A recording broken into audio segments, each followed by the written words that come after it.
And in other news, it's Governor John DeYoung versus Delegate Donna Christensen. News Channel 8's Lee Carl has the details.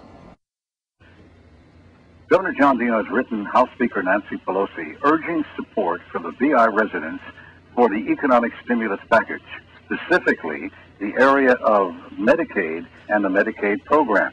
John Griot from Government House fills us in. Joined by the governors of two other offshore U.S. territories, Governor DeYoung explained that states and territories are faced with soaring health care burdens and costs as a result of the rapidly deteriorating economic situation. He wrote that the territories are particularly vulnerable because of their discriminatory treatment under the Medicaid program. While Medicaid is essentially administered as an entitlement program for individuals on the mainland, it's an arbitrarily capped program in the U.S. territories.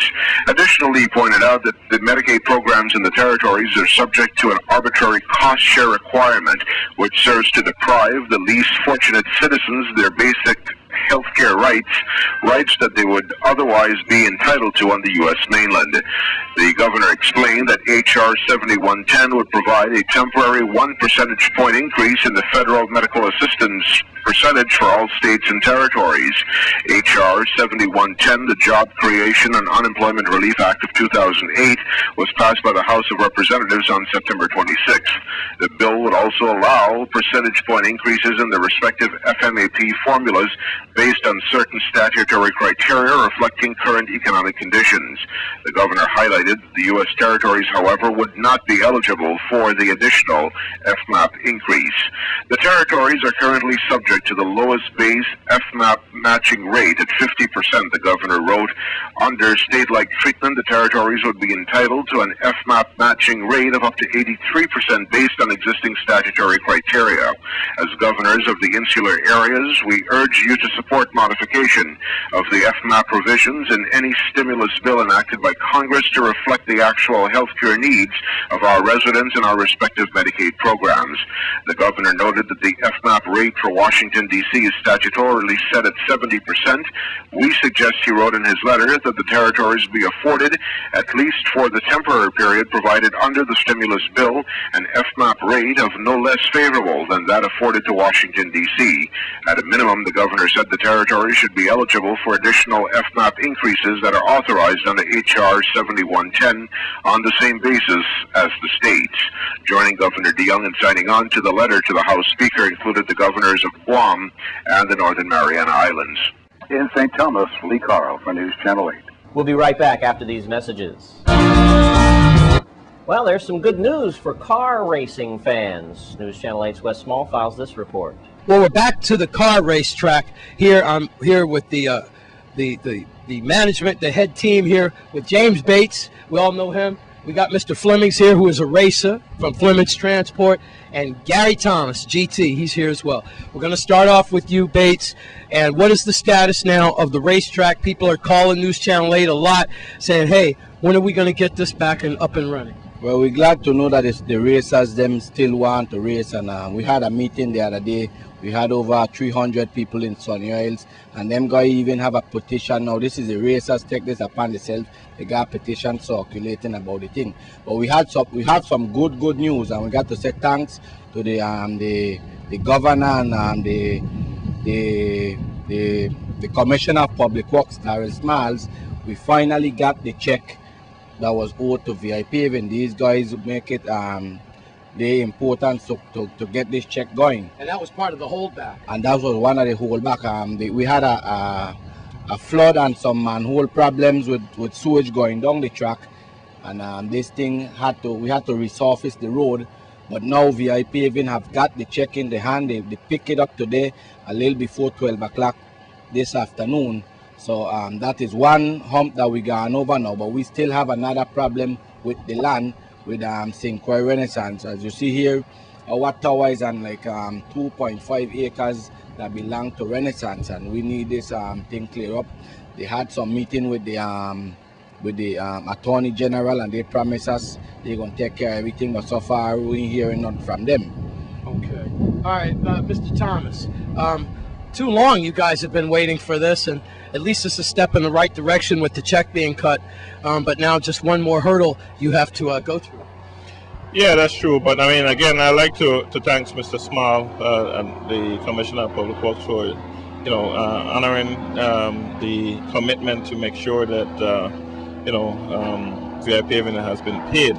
Now, we're past that portion of it, and we got to take care of the other portion, which is to get back to drag racing now. I can be honest with you, I really don't have any faith in the administration in making this thing a reality. So what I'm going to do is we're going to move forward to start removing the tower and whatever else we have on Renaissance property, and we're going to shorten the distance of the track, and we're going to go to 8 Mile racing from here on forward. We're going to start making that preparation because the community is crying for drag racing, and we got people falling on the wayside, killing themselves and speeding on the road. I mean, just last night, we've had an accident. We lost one of our racers, a biker, but at the same time, we got people in cars that are doing the same thing, and they're illegally drag racing on the street, and that is not safe. I mean, I have family that drives on the street, my father, and wife, and I have kids, and I really don't want nobody to get hurt, neither by a racer, because even if the person wasn't speeding at the time, just because he's associated with drag racing, it's a racer, and racers do unsafe driving, and I don't want us to be stereotyped and labeled that way. So I want to give them back what they had, which is some place to race, and that's what we're going to be pushing for. All right, let's talk to one of the racers then. Unfortunately, I can't give out his name right now because at this time we don't have the official thing, but we did lose a motorcyclist last night, sadly, on the Melvin Evans Highway, and the fatalities have been coming too far and too many there, Mr. Fleming. Do you think that the closure of this racetrack has any way propelled the amount of deaths that we see on the road? It doesn't help it by the closing of the track. The kids and the people like to race. They need to have an avenue in which to race. And want to have a straight road, flat road, they're going to race. It's better that they do it here on the track where it's safe. It's in a controlled environment. A commission. It's safety. It's a lot safer here than it is out on the road. Sure. All right. Well, let's get Mr. Bates back in here one more time. Any last words as we close this out? Of course, News Channel 8 will be here for you throughout the long run. But right now, as we close this out, what are the last words you want to put out to the general public? Well, I want to thank the commissioner again for getting this money to VIP paving. But we need our track back, and we hope the governor don't allow us to go and take down these different things that we have. We put a lot of money into this track. A lot of time and effort. You know what I mean? And the horses are having a good time. Well, the horses them take over now. They come from it's not the car track anymore, it's the horse track now.